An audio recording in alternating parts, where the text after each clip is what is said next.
இது கற்பனை கதை அல்ல, சினிமா கதை அல்ல, முருகன் அருளால் நடந்த உண்மை சம்பவம் இது. எங்களுக்கு கல்யாணமாகி 2 வருடங்கள் ஆனது. ஆனால் குழந்தை பாக்கியம் கிடைக்கவில்லை.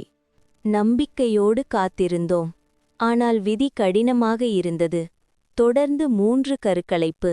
மனம் உடைந்து போன காலம் அது. அப்போதுதான் எங்கள் வாழ்க்கையில் முருகன் நாமம் ஒலிக்க ஆரம்பித்தது. செவ்வாய்தோறும் முருகன் கோவிலுக்கு சென்று பால் அபிஷேகம் செய்தோம். 9 வாரம் பால் அபிஷேகம் செய்தால் குழந்தை வரம் கிடைக்கும் என்று சொன்னார்கள். ஆனால் 5வது வாரத்திலேயே முருகன் எங்கள் வேண்டுதலை கேட்டார். கர்ப்பம் உறுதியான அந்த நாள் கண்களில் கண்ணீர், உள்ளத்தில் நன்றி. முருகன் அருளால் எங்களுக்கு ஒரு ஆண் குழந்தை பிறந்தது.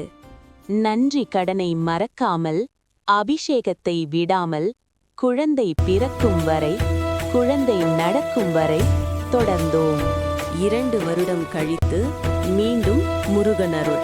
2வது ஆண் குழந்தையும் எங்களுக்கு கிடைத்தது.